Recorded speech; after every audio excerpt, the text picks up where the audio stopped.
Throughout the James Bond series, Eon Productions added connections to earlier James Bond movies and connections to real life. These connections and other fun Easter eggs give us a direct link to the previous missions and to the fact that James Bond is, well, James Bond, and not a code name. So, how many of these can you name? Hi, this is Dan. And Tom. Your field operatives cracking the code of spy movies for you every week. The Easter egg hunt is on. And as always, please be sure to like and subscribe to this podcast. It helps us with the YouTube and podcast algorithms. Okay, Dan, let's start this by answering a simple question. What is an Easter egg in a movie? Yeah. Okay, that is a good question. We want to know what that is. All right, an Easter egg, it could be a hidden detail or an internal or even external reference or even an inside joke that the filmmakers kind of sneak into a scene. Like, Monty Python, when you watch that wink, wink, nudge, nudge, say no more. Say no more. Say no more. Here they give us, the viewers, a cinematic wink. These Easter eggs add a new and a real fun dimension to the movies we love. Sometimes we're not paying attention. We're just watching the movie. Wow, what a thought. But James Bond fans are always looking for these treasures. Now, I usually look for the Easter eggs the second time I watch a movie. Okay. Right? The first time through, I try not to concentrate on that. Yeah. Yeah, well, they can take on many different forms, so you do have to kind of pay attention. So yeah, the biggies are most, for the most part, visual nods, like a background prop or a symbol, maybe referencing another movie or source book.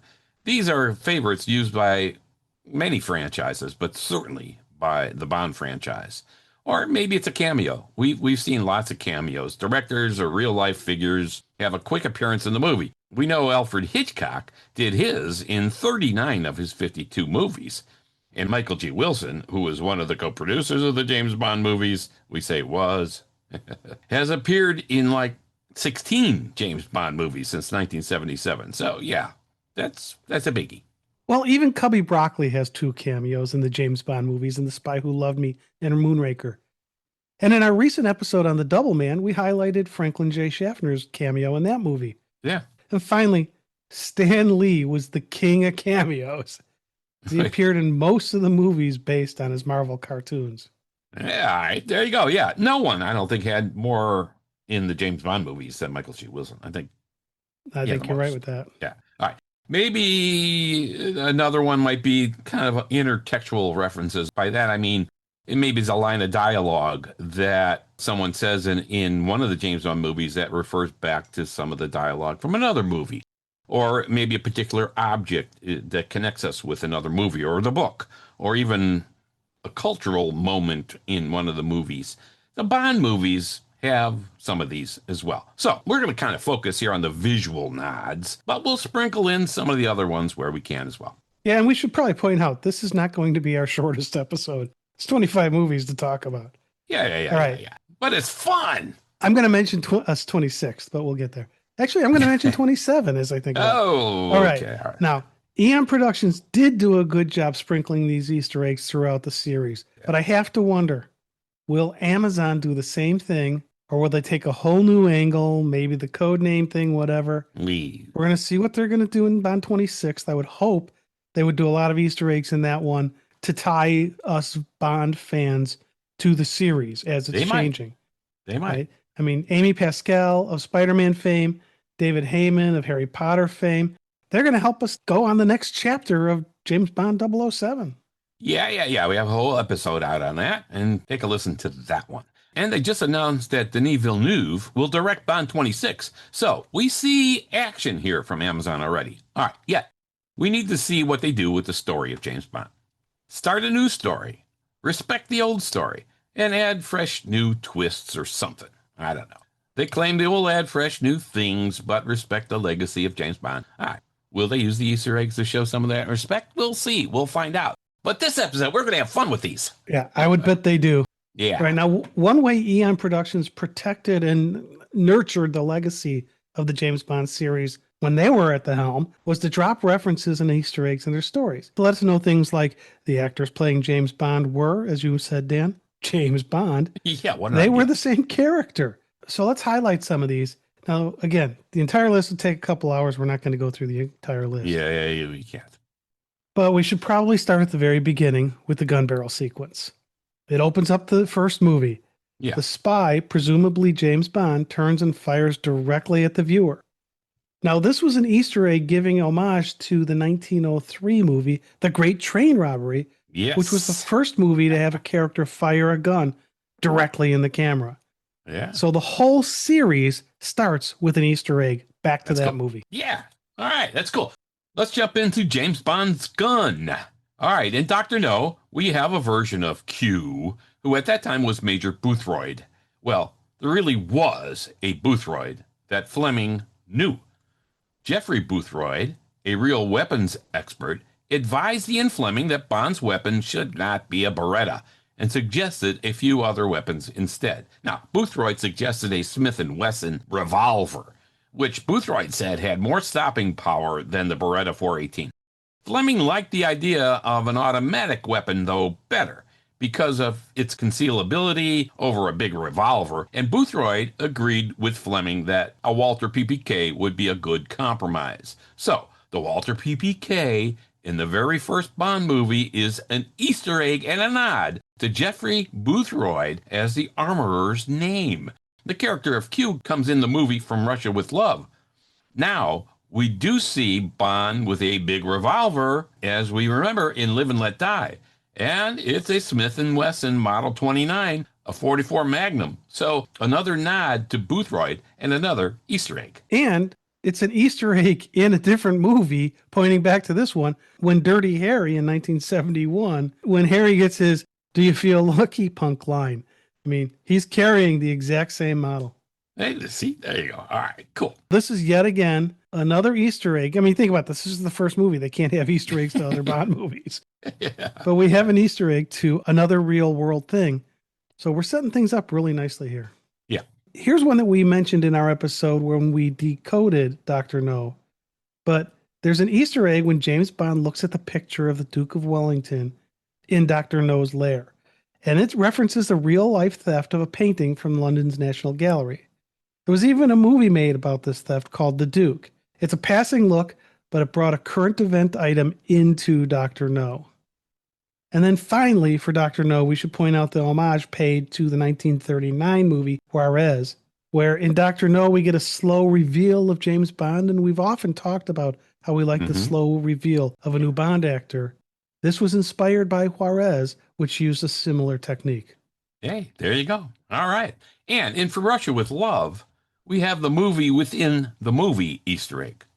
When Karen Bay and Bond are set to shoot Kurlenko, we see Kurlenko trying to escape from a hidden door or a window in a billboard pasted on the external wall as he tries to climb down a rope out of the woman's mouth on the painted poster. We see it as a billboard ad for a movie called Call Me Buana, which was a real 1963 comedy movie produced by Bond producers Albert R. Broccoli and Harry Saltzman. So that's cool. Yeah, a little cross-movie promotion there.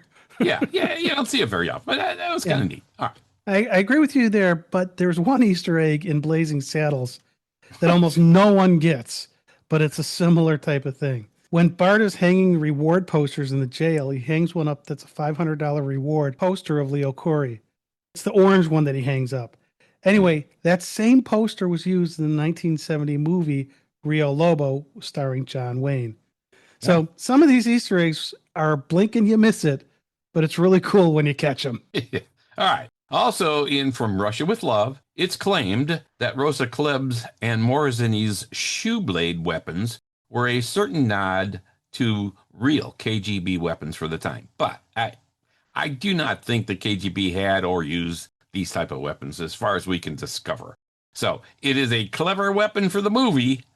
We all remember it, and we see a version of it again in Die Another Day, which we'll talk about. And the thing about those is it's got to make the footbed really stiff.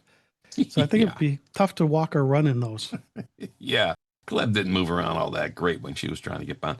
All right, another Easter egg that is started here is that the faces of the actors who played number one remained hidden. We never saw his face, just a cat, as you recall. this carried through to Thunderball, too. So this is the start of an egg we see later on in the series. So that's kind of cool. Yeah. So this brings us to Goldfinger. And of course, we have the Aston Martin for the first time, and it'll be used in more James Bond movies. But this exact Aston Martin DB5, which was the original prototype model, first appeared on the screen of The Saint in season 2, episode 17, titled The Noble Sportsman. Yeah. And the license plate in The Saint? BMT 216A. Sounds familiar. Yeah, that's pretty cool. It was in the Saint. It was painted Dubonnet red, I believe. They repainted it for Goldfinger. But yeah, isn't that cool? It's the very same car. Now let's talk about the laser here in Goldfinger. Goldfinger gives us the first use of the laser on the big screen.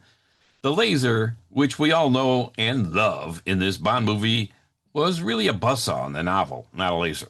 But because lasers were basically brand new in 1963 and growing in attention and use, the writers cleverly made it a laser here instead of the buzzsaw.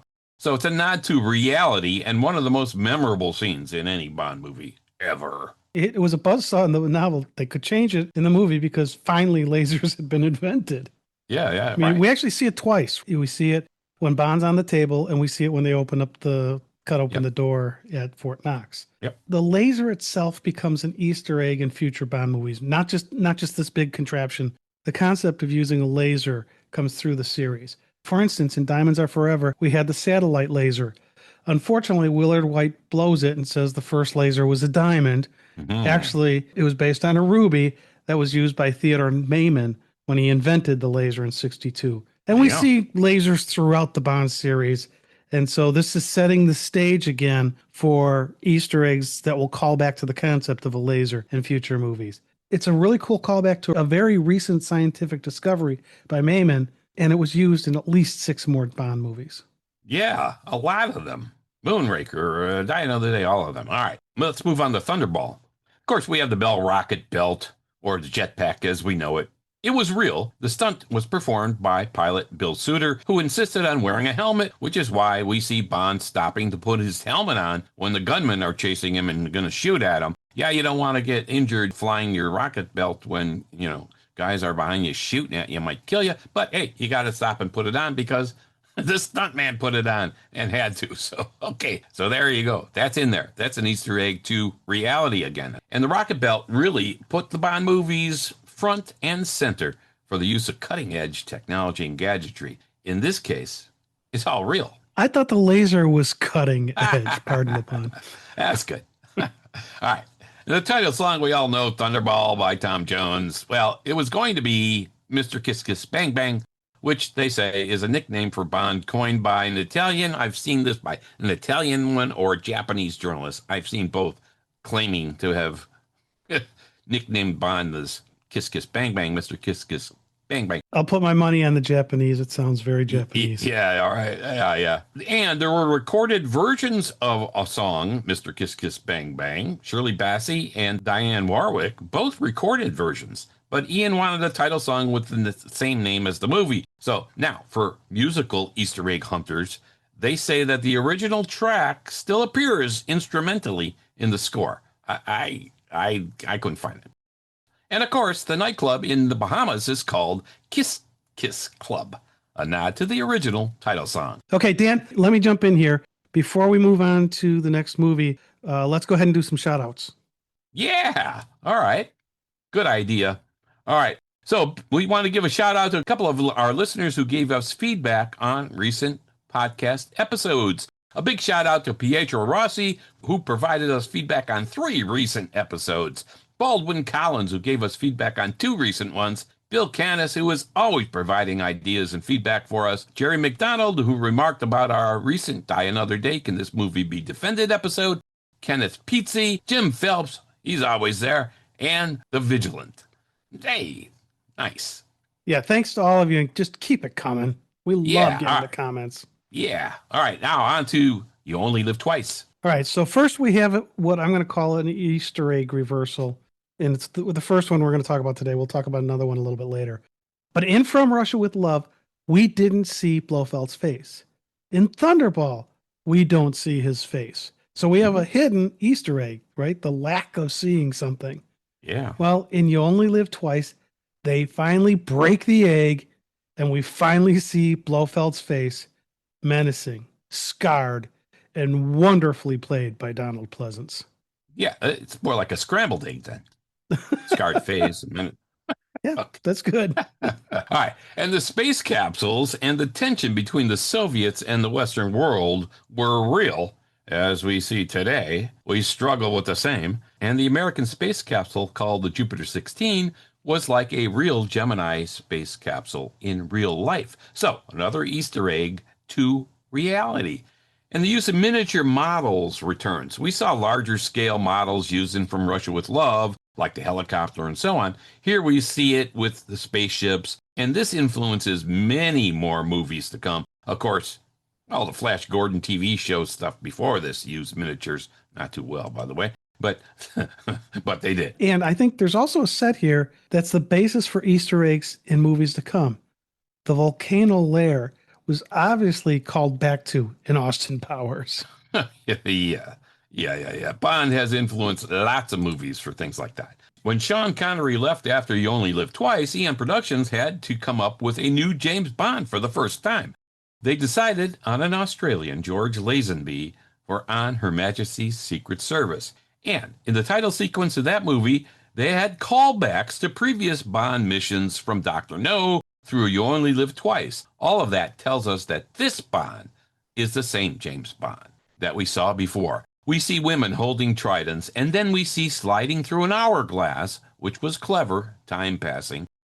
We see images from the previous James Bond missions. First, Honey Rider emerging from the water, a quick shot of Dr. No. Then we see Tatiana Romanova, Tanya, in From Russia with Love. Then Pussy Galore from Goldfinger. And then we see Goldfinger himself. Then Largo from Thunderball. And lastly, a variety of scenes from You Only Live Twice. All to remind us that this is James Bond. You witnessed his other missions already? Remember them, because Bond is back. James Bond. Even though George Lazenby broke the fourth wall by looking into the camera and saying, "This never happened to the other fella," we still have more in On Her Majesty's Secret Service to show us that, yes, he is Bond, James Bond. Yeah. And it's very similar to what you just talked about, because a little later in the movie, when James Bond was going to resign from MI6, he's rifling through his desk and he reflects as he handles several items, like Honey Rider's knife from Dr. No, and nicely underneath the mango tree plays when he's looking at it. Yeah. Then the Garrett from Russia with Love, and the rebreather from Thunderball. So another movie where we've seen the rebreather. Yeah. So why these Easter eggs? So we know that this is James Bond, the same guy. So it's a great use of Easter eggs. They tell us the story. They let us reminisce about Bond's previous missions, but they solidify that this new actor is James Bond. Yeah, and let's not forget the guy sweeping the floor as James Bond is brought to Draco's office by force. The guy sweeping the floor is whistling the theme from Goldfinger. I love that. It was subtle, but so effective. Yeah, that was good.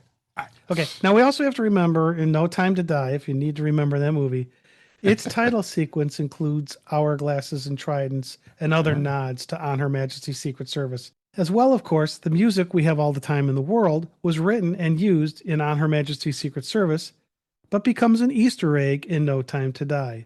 Personally, I love that they did that. And I hope that they do it more. I hope Amazon does it more, because it does connect us to these previous missions, and I love it. And that it's Bond.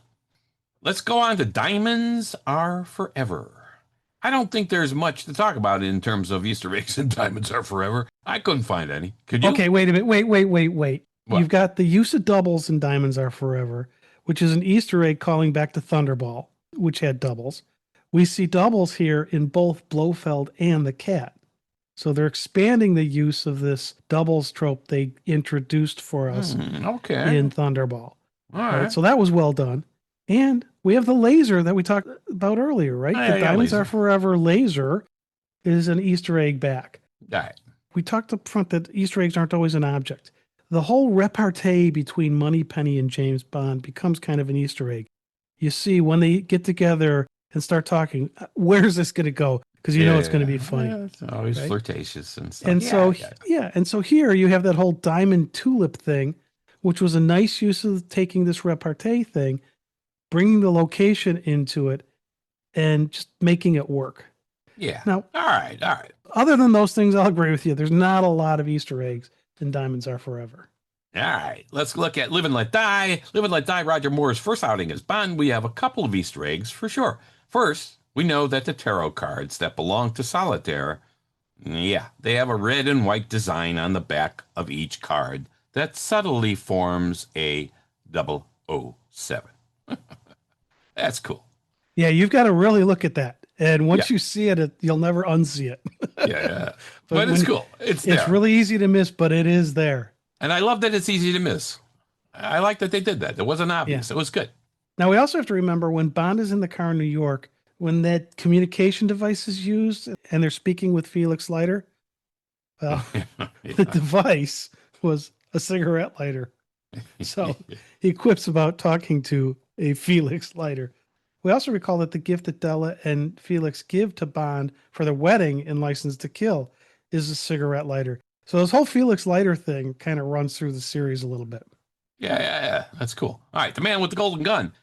Not a lot here. Maybe Scaramanga's Funhouse with the figure of Bond in it maybe depicts kind of how equal they are, but I think we're stretching that a little bit. I don't think there's much here. I'm not sure I agree with you. There isn't much here from an Easter egg perspective.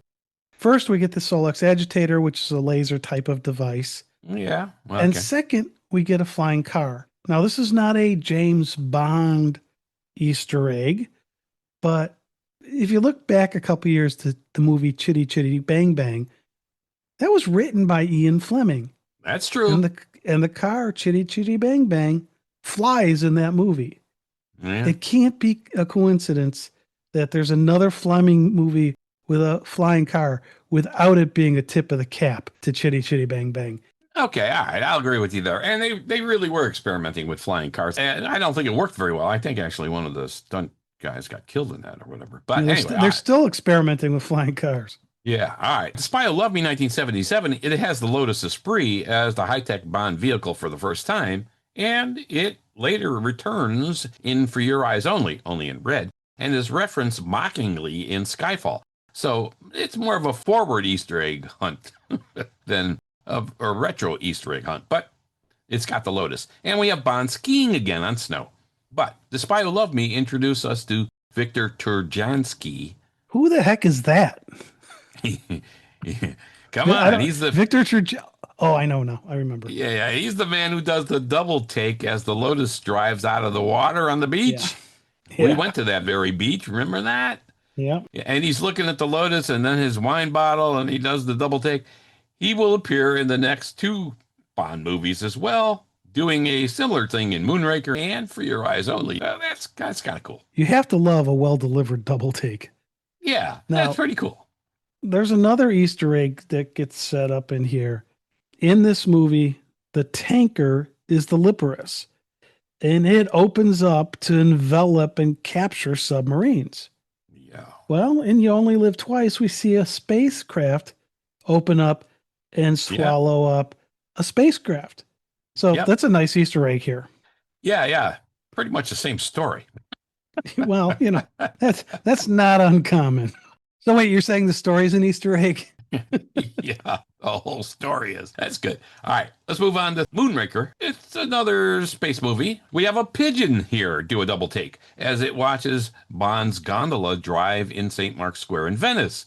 So calling back, of course, to the guy we just talked about in The Spy Who Loved Me and so on. But the pigeon has company in this one because Victor Turjansky is sitting in a cafe there and sees the same thing, and he does the same double take, looking at the gondola. So then his wine bottle. That's a great callback and an Easter egg. It's a double Easter egg. I liked it. Yeah, it really is. Now, this for me is one of the fun things they do in James Bond movies. Something gets repeated, and not always in the same movie. Here in Moonraker, we get Jaws returning as a repeat henchman, which we hadn't seen. Yeah. And that worked well in Moonraker. But when they tried to bring back J.W. Pepper in The Spy Who Loved Me, the repetition didn't work well. I mean, remember, he first was in Live and Let Die. So sometimes bringing back these repeating characters works, and sometimes not so much. Yeah, yeah, a lot of people didn't like J.W. Pepper in the second one. And all right, and in Moonraker, the code keypad, which Bond uses to get into the secret lab, it plays, of course, the notes from Close Encounters of the Third Kind. Now we know that. All right. It's interesting because Steven Spielberg wanted to direct a Bond movie, and even Moonraker, they say. And one version is that Broccoli turned him down, another is that Spielberg said no. Spielberg completed Close Encounters of the Third Kind and released it in 1977, so he was hot off a very hot movie. So is it a slight or an homage to Spielberg when Bond presses the combination numbers of the keypad and it plays the notes from Close Encounters? It said that Broccoli called Spielberg and asked him if they could use the 5 notes from that movie. And it's a cool tie-in because both movies were about space. And later, Spielberg asked Broccoli if he could use the 007 theme for a piece in The Goonies.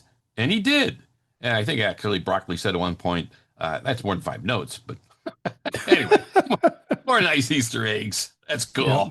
Now, we then get a really somber Easter egg in For Your Eyes Only. Yes, we see Roger Moore's Bond visiting Tracy's grave.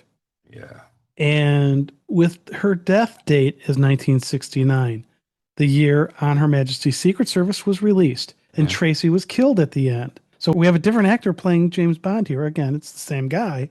Yeah. And to me, this is one of the most powerful connections to previous James Bond missions and adventures. And it was a highlight of this movie for me because it was such a direct Easter egg. And you think about what you're tipping your hat here to. Yeah. It's not a pleasant thing. And also in The Spy Who Loved Me, when Agent XXX and Bond are having a cocktail, she mentions Bond's wife. And Bond is notably upset, and she calls him out on that, saying he's sensitive. And he says, yeah, some things. Again, this is a callback and a reference to a previous mission. A different actor as Bond. Lazenby was Bond in On Her Majesty's Secret Service, of course. And the connection is evident again. Now, the exciting part of these callbacks and Easter eggs is that we're now more connected to the story of James Bond. Yeah. We've seen those in other movies as well.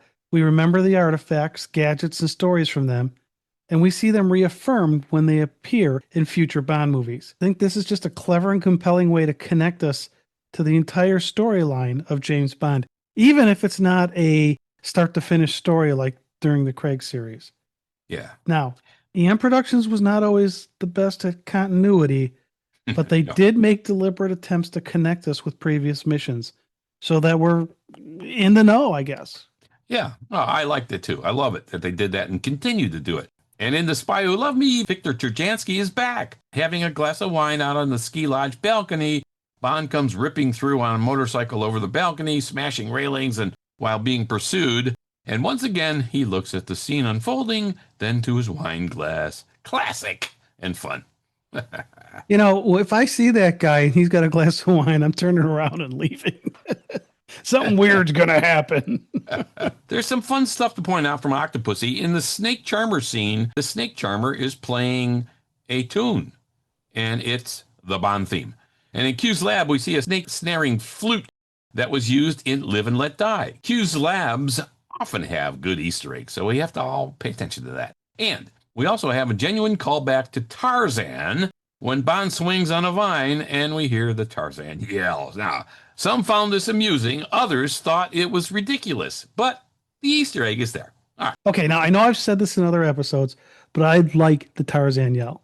Wow. If I happen to be in that situation and I'm swinging on a vine, there's no way that I would do that silently. I'd be letting out the Tarzan yell. Now, maybe you have to be a certain age to have that feeling. A younger viewer now might not have the same attachment to Tarzan as someone from my generation. But for me, this totally worked because I would have probably done the exact same thing. Okay. All right. That's good to know. All right. Now, View to a Kill. There's not a lot in the View to a Kill in terms of Easter eggs, but we have Bond skiing again on snow. And we have the obsession with a horse breeding plot, and the horses give a slight nod to Goldfinger, and more importantly, the obsession there with gold. So, hey, okay. A slight nod. The whole movie of View to a Kill is an Easter egg paying homage to Goldfinger. Swap out the gold for the microchips, you've got pretty much the same story. Well, I mean, you could say the same thing for License to Kill them with the drug empire, right? But I like those kind of things actually. I like when it's realistic kind of goals. All right. Anyway, in the Living Daylights, not a lot there, not a lot there. No. Oh, okay. I want to point out one Easter egg in The Living Daylights, and I'm going to talk about its similar use a little bit later. Okay. Dalton's Bond says, better make that 2 hours when he's asked to stay by Linda. Remember he's calling in Oh, the lady in the and boat. Yeah. yeah, and then he's like, okay, I'm going to get it on with this woman. I need another amount of time. Now, we also saw Sean Connery's Bond say something very similar to Moneypenny when he was using his car phone in From Russia with Love because he was trying to Uh, get some more time to spend with Sylvia. In both cases, the women were objecting that he was going to leave. So this is a common James Bond Easter egg, and we'll hear it again from Bond in future movies as well. okay, that's one of the Easter eggs we were talking about before when we are defining it. That's not just an object; it's a phrase or a line or a intertextual kind of thing. Okay, that's good. All right, we'll take that one. Let's fast forward now to License to Kill, and we get our fourth actor playing James Bond, Timothy Dalton. There's one scene at Felix Leiter's house when Leiter and Della get married, and the reception is at the house. Tom and I were, I'm not going to say we were at that house. We were in front of that house. I actually rang the bell at that house. Let's see if they let us in. That didn't work so well. No one answered. Hey, all right. So when Bond is leaving, Della throws him her garter. And we know, in those days at weddings, when the bride tossed her garter, the man who catches it was supposed to be the next one to get married. Well, James Bond was not too thrilled playing this game, obviously, with Della.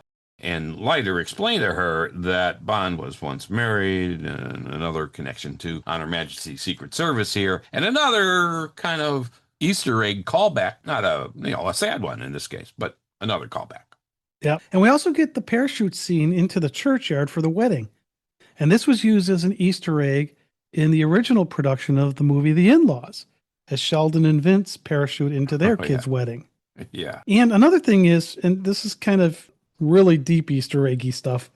Ooh. In the wedding scene, they had longtime crew members as some of the characters there. They needed people there, and so they used some of the longtime crew members. So almost nobody got that Easter egg, but it was nice to see it. It's nice to get that kind of a remembrance there. Yeah, no, that's cool. Now, another thing that we see here in this movie is the escape on the 7 Mile Bridge has been Easter egged in many action movies to come. The concept of something happening on a long bridge, it gives us isolation, kind of a Agatha Christie feel to it. Yeah, I was just going to say that. And these people have nowhere to escape until they go somewhere else. We see this in True Lies, Mission Impossible 3, and some other movies. I mean, it's something we see fairly often. Yeah. And we saw it here in James Bond, kind of setting the stage. Yeah, Bond movies influence a lot of movies to come. All right, GoldenEye 1997. Mainly, we notice the statue park in Russia. It depicts toppled Soviet icons, symbolizing in real life the winding down of the Cold War. However, we see today, we still have the Cold War concept rising up again. So, not so cool. Unfortunately, some real wars too. Yeah. Right. We also get the second James Bond use of a laser watch. We first saw one in Never Say Never Again. Okay, so I told you I was going to go more than 25 movies. In Never Say Never Again, when James Bond uses it to cut through the bars in the prison to get out of the handcuff things. We almost see an identical use of the laser of how Bond uses it in GoldenEye in Die Another Day. He cuts a circle to be able to escape. In GoldenEye, it's on a train, and in Die Another Day, it's on ice.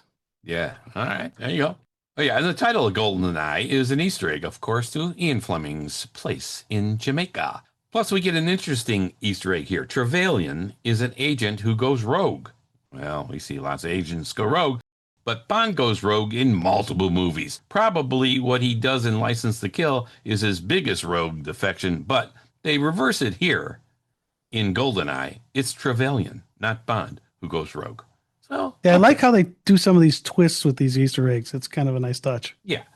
Yeah. And Tomorrow Never Dies, the media mogul, Elliot Carver, of course, is a fictional version and maybe a nod to real life media mogul Rupert Murdoch, but here with real world media manipulation. Yeah. And we also get another, again, reverse Easter egg in this one. We just talked about Bond's line, better make it 2 hours from the Living Daylights.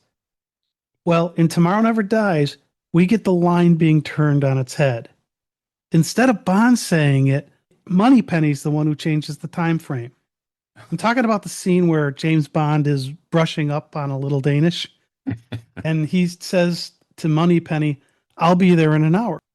Well, her reply is, "Make that 30 minutes." It's the exact opposite, but you Okay. feel like it's the same thing. It's a beautiful take on the Easter egg as it Yeah. reverses the normal time expansion. I think this was some really good writing. Yeah. Another phrase. Look at that. Another phrase being an Easter egg. All right. The world is not enough in 1999. We see Bond on skis again, but with an avalanche, like in On Her Majesty's Secret Service. A little slight callback and an egg there. There's also the use of the pig to traverse the pipeline. We saw a pig traversing a pipeline to help Koskov defect in the living daylights. And actually, our friend Derek Lyons was the guy taking him out of it at the other end. All right, Derek. Now, another thing here is Renard can't feel pain.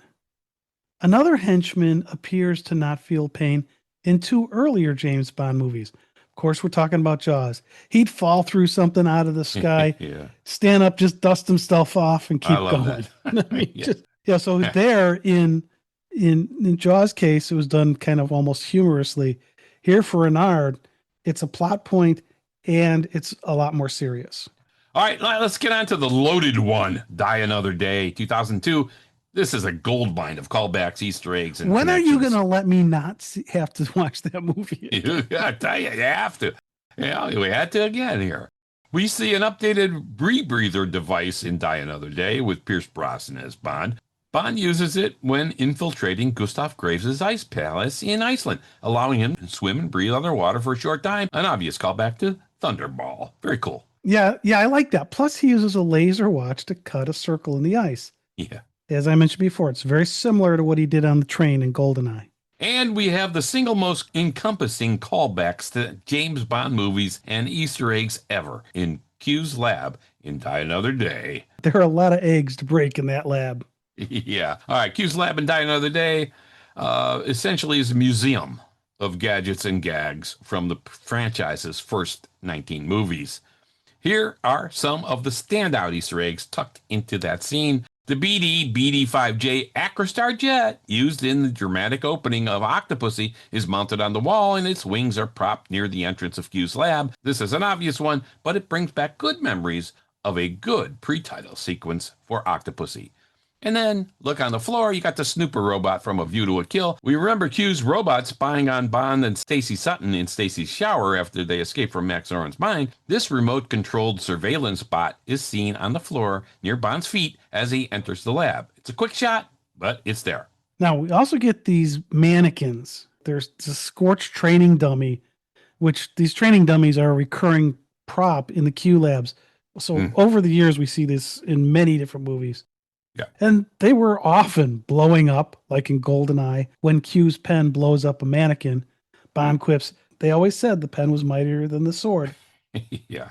Q describes the pen as a class 4 grenade. I mean, he has a good line. Thanks to me, they were right. Yeah, there you go. All right. The Spy Who Loved Me also had a mannequin blow up. And the Ghetto Blaster in the Living Daylights blows up a mannequin as well. Yeah. So this is a good multi-purpose Easter egg thrown in here. There's one by the door and another to the side of the steps. So the two are visible in one shot. So it's just nice to say, hey, that's something out of the Q labs. Yeah. I thought there were 3 altogether in there. But anyway, yeah. All right. Now, the crocodile submarine from Octopussy is in there as well. One of Bond's more absurd disguises and means of transport. The crocodile submarine, which we saw in person also in one of the shows, is mounted on the wall behind Q and Bond. Yeah, I'm not a fan of that disguise at all. It was handy. It I worked. mean, I get it, but I just was like, really? But the cool thing is, look inside the cavity of the crocodile vehicle. There's the seagull part of the James Bond wetsuit from the pre-title of Goldfinger. So that's kind of cool. Yeah, I agree with you. That is a good one there. And then you got the attaché case from Russia with Love. This iconic gadget, complete with hidden compartments and a tear gas movie try-op. The case sits on a table in the lab. It's great memories in this Easter egg surprise. Nice. I love seeing that one. That's an oldie but a goodie. Yeah, and then you got the shoe knife from Russia with Love. Bond picks up a shoe with a hidden blade, referencing Rosa Kleb's infamous weapon, and he smells it though. Now, you Tom, you looked and compared a bunch of these Easter eggs and found out, well, that they are actually different from what appeared in the movie, right? Yeah, absolutely. So a few of these gadgets, they're not the real item from the original movie they're paying homage to. They could be prototypes There can be prototypes that get whatever it is. It's supposed to remind us. that they've captured. Yeah. So Rosa's knife shoes in the movie from Russia with Love were laced shoes. Yes. Morzany wore boots. Yeah, So that's true. these are shoes with a buckle. So they remind us of the knife shoe. I bet most people don't notice they're not the same. That's not really the goal. You have the same theme of reminding you of fond memories. And they pull a fast one on a few other gadgets here as well. And that's okay. The point is, you're brought back to the original movie. You don't realize or care that it's not the same. Another item in this lab is the golf bag that looks nothing like the golf bag James Bond or Goldfinger used in Goldfinger. So Yeah. you have to have a willing suspension of disbelief, although you're not even likely to notice the differences. You get the callback, and that's what counts. Yeah, I think the thing is here exactly what you're saying. It's the callback because really, I mean, like we just said, what's in the crocodile transport vehicle, the Bond Seagull headgear. Well, I mean, they wouldn't have that. He threw it away, right, when he was in Goldfinger. He's not going to go retrieve that and bring it back to Q. He doesn't bring anything back to Q. So all of these things are either prototypes or things they've captured or whatever from other spies. The concept is they remind us of the movies that they were in previously. So that's cool. And then we see a biggie, the jetpack from Thunderball, the Bell rocket belt, the rocket powered jetpack as we know it, takes off in this scene too, literally, as Bond fiddles with it. So I thought, that's kind of cute that he actually fiddled with it because he's always touching stuff and Q's always yelling at him about that. Yeah, this was another kind reminder egg. It wasn't exactly the real belt, but that's okay. While Q's grabbing it, though, look on the upper right top shelf, and it looks like a red parachute bag. The Spy Who Loved Me, maybe? It looks too small, though. So I thought, I think maybe not. It's But it another looks like willing it. suspension of disbelief, Dan. Yeah. And look on the shelves and the tables. You got to look all over the place. I went through this thing inch by inch, second by second. A stack of 3 gold bars from Goldfinger is on the top shelf. And the snake charmer Indian rope trick thing is on the shelf, too. One up from the bottom. That was used in Q's lab in Octopussy. So Now, it it's looks kind like there's of the bagpipe weapon from The World Is Not Enough on the middle shelf. yeah, I think so. Although, when I first saw it, it brought me back to Casino Royale 1967 and the bagpipes in that. I didn't Oh, even go to The World Is Not Enough. When I saw that, I was back in 1967. okay. All right. There's something also on that middle shelf that could be a ski pole, maybe the ski pole weapon Bond uses to kill the Russian agent in The Spy Who Loved Me, maybe. And for a second, I thought the big silver box on the shelf under the bagpipes was the ghetto blaster from The Living Daylights, but the ghetto blaster was black and this looks silver. But it still brings us back to The Living Daylights, and again, it could either be an upgrade or a prototype. And I swear, when Bond first walks into the lab, near the floor, screen left of the lights, looks like the ghetto blaster from The Living Daylights again, but it looks a little too small, though, there. But the handle is very similar, so I wanted it to be that. But I don't think it may be. All right, there's also a car on the computer screen that turns around on the screen on the right table as Bond is talking to Q. Not sure if it's the Aston Martin, maybe it's the invisible car design. I don't know. Yeah, it's a CAD drawing, right, of the car Yeah. as they're rotating it. Yeah. There's also a red telephone on the desk with the computer on it. The phone doesn't have the computer on it. It's on the desk that also has the computer. Yeah, all right. All right. You can see it right under Bond's arm as he reaches for the rocket belt. Could Okay. this be Yeah. M's red phone or even Gogol's phone from The Spy Who Loved Me? Again, it's Yeah. one that probably was used by multiple people in multiple movies. Yeah. And I like that Q gives Bond a new watch, your 20th, he says, which is an homage to Die Another Day being the 20th Eon Productions Bond movie. So that's kind of cool. I like that. And I see what looks like it could be the cello from The Living Daylights, but This one looks too small and looks like it's on a shelf. But I missed the real cello a whole bunch of times. When Q is walking Bond to see the invisible car, which is funny, after shattering the glass with the special ring, there it is. So that's cool. It's sitting there in the corner against the wall. Can't see if it has the bullet hole in it, though. So I think the bullet hit the backside. Can't tell. This entire scene's a wonderful tribute, really, and a nod to Bond's cinematic legacy. It's timed perfectly for the 20th movie in the whole series, and it's really like Q Branch threw a party. For all of the gadgets and things that he ever created. They're like thrown into this room like you wouldn't believe. All right. Yeah, too bad it wasn't a better movie for this. All right.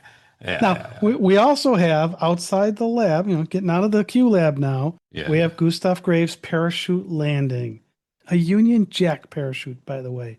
Yeah, it was an attempted homage. I mean, it really was an homage to one of the most fantastic scenes ever filmed in a James Bond movie, the ski jump in the pre-title sequence of The Spy Who Loved Me. When stuntman Rick Sylvester jumps off the cliff as Bond in that, it's so dramatic. Here, for me, it didn't really work. Yeah. And James Bond tells us that he's an ornithologist in this movie, which we know from the background here. The book, The Birds of the West Indies, was written by James Bond, and Fleming acquired the name of his character off of that author. And we also get Jinx's appearance here as she comes out of the water was an Easter egg back to Honey Rider's appearance in Dr. No. So lots of little Easter eggs in here. All right, we'll just skip Daniel Craig's first 4 movies and we'll jump to No Time to Die. No, all right. There are a couple of Easter eggs in Craig's other movies as well. For example, Skyfall, where the Aston Martin DB5 returns, complete with the ejector seat from which Bond threatens M. So that moment when Bond pulls the dust cover off the DB5 is a great moment. The sound in the theater was visceral when he does that. You could hear it. The audience reaction to it was just like, oh, yeah. Yeah, I know. And of course, that was a great moment. And let's just mention the Octopus Ring Inspector, which tried to bridge all of the Daniel Craig movies, tying them into his own James Bond story. I didn't like that whole concept of a Daniel Craig James Bond story because, he's just an actor playing James Bond. It was all about Daniel Craig, Dan. It wasn't James Bond. All right, let's move on. The ring itself, though, we had seen in Thunderball. Fiona Volpe had it. And Blofeld wore it in multiple movies. Now, we also get the Union Jack Bulldog. Now, we first see it here in Skyfall, but we will see it in 2 other James Bond movies later. And I think we'd be remiss if we don't point out that the opera scene in Quantum of Solace was Easter egged, if I can use that as a word, in Mission Impossible Rogue Nation, where they had a very similar feeling opera scene. And James Bond kept Vesper's necklace from Casino Royale in Quantum. It was just a total direct continuation. We see towards the end that Corinne has a similar necklace at the end of the movie. This necklace actually serves a dual purpose. Yeah. Well, she has the same necklace because of the same guy. He gave it to them and blah, blah, blah. Yeah. All right. Yeah. And of course, the Union Bulldog you were talking about, that was M's Bulldog, right? That was M's Bulldog. Yeah. Now, of course, Quantum of Solace's biggest Easter egg is the scene with Strawberry Fields lying dead on a bed covered in oil. It's an obvious and almost shot-for-shot Easter egg of Jill Masterson's demise in Goldfinger. And when we interviewed director of photography Roberto Schaefer, he talked about how they made this as shot by shot as they could. Yeah, that's true.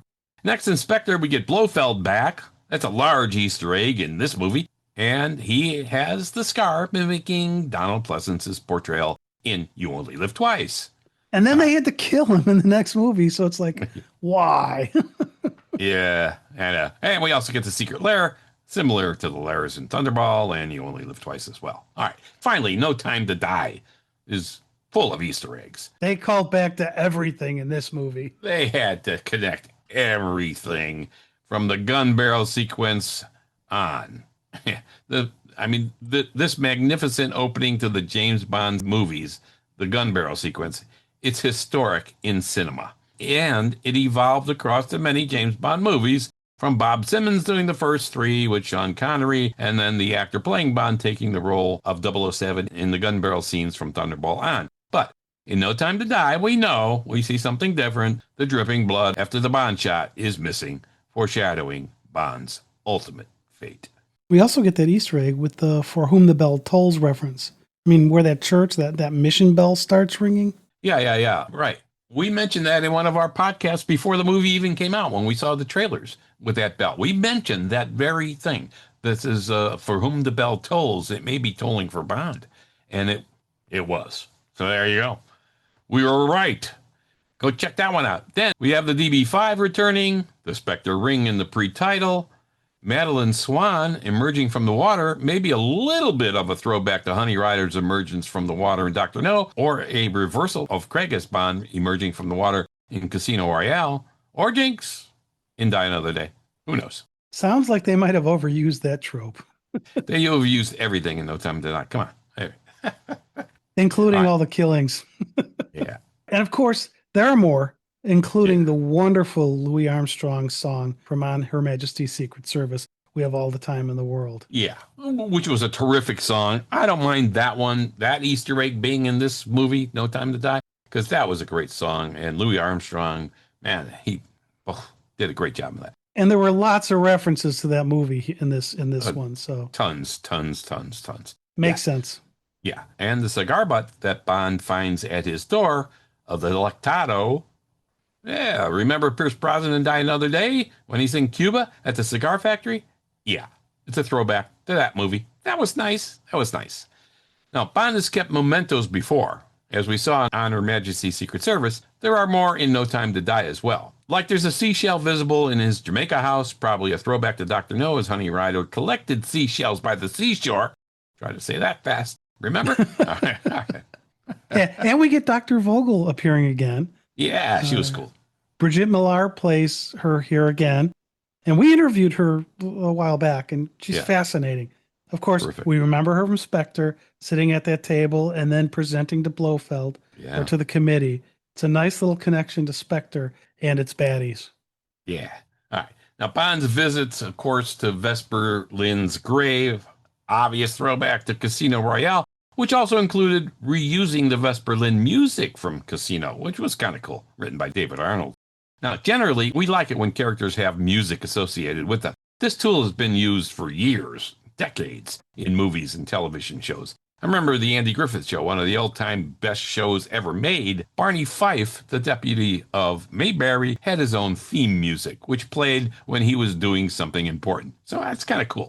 It's a clever trick that ties you closer to the character, and they use it here as well for Vesper.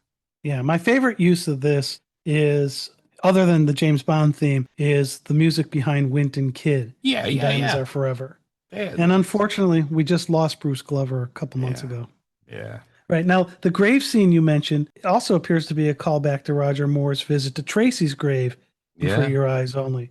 Yeah, good. And as we talked about the Louis Armstrong song, the rest of the music from On Her Majesty's Secret Service also gets integrated into the score here.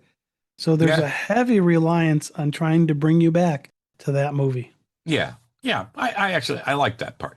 And Safran's goons, they wear hazmat suits, which are extremely similar to the hazmat suit Dr. No wears in his lab or his control center. So this ties us viewers in a little bit more with the James Bond story. I like that. Quite frankly, they threw in about as many callbacks and Easter eggs in No Time to Die as they could. It would take an hour just to discuss them all, but there are plenty that we can mention. Yeah, quickly, here are a few more. Naomi says she's going to shoot Bond's knee. You know, the one that works. This is a callback to Daniel Craig's knee injury while filming Spectre. Then we see Bond toss the badge into a bin, which was a bit like Bond tossing his hat in the Connery and Moore movies. In the stairwell fight, the action is ascending the stairs, but the scene mirrors the stairway fight in Casino Royale, where the action went up the stairs. And I love that in No Time to Die, they included portraits of Robert Brown and Judi Dench as them. That, I thought, was superb. Yeah, that was fantastic. And again, that Union Jack Bulldog just won't go away. It's back. Yeah. Now, how crazy do things get? James Bond certainly influenced a lot of spy movies to come. We mentioned some of them before. But in Indiana Jones and the Last Crusade, which included Sean Connery, there's an Easter egg. In an article on express.co.uk from July 4th, 2023, George Simpson, the author, quotes the Schlocketeer, who had posted on X, then Twitter, that at the point in the movie when they are in the temple, when Dr. Henry Jones Sr., Sean Connery, gets shot, he's shot with a Walther PPK. And remember, I did not know that one. and remember, the director here, Steven Spielberg, once wanted to direct a Bond movie. No, but not only that, there were a few other Bond actors around in that scene too. Julian Glover, of course, playing Donovan here, who shoots Jones. He played Christophos in For Your Eyes Only. Check out our interview with Julian Glover. Fantastic. What a gentleman. And next to him, when he shoots Jones, is Alison Doody, playing Dr. Elsa Schneider. She also played Jenny Flex in A View to a Kill. And one of the German guards in the temple was Derek Lyons, who appeared in 4 James Bond movies. So this is pretty cool. Yeah, it really is. Yeah. It really is. So we just gave you under an hour on Easter eggs in James Bond movies. And we just scratched the surface and probably could have gone on for another hour. Our main point here is the use of Easter eggs and connections to other movies and real life has been a mainstay in the Eon Productions run of the series. We'll have to see what Amazon does going forward. All right, that's a wrap. Hope your James Bond Easter basket is full of eggs now. This has been Dan And Tom of SpyMovieNavigator.com and our show Cracking the Code of Spy Movies. Subscribe to our show and check out our YouTube channel too. Thanks for spending some of your time with us. We appreciate it.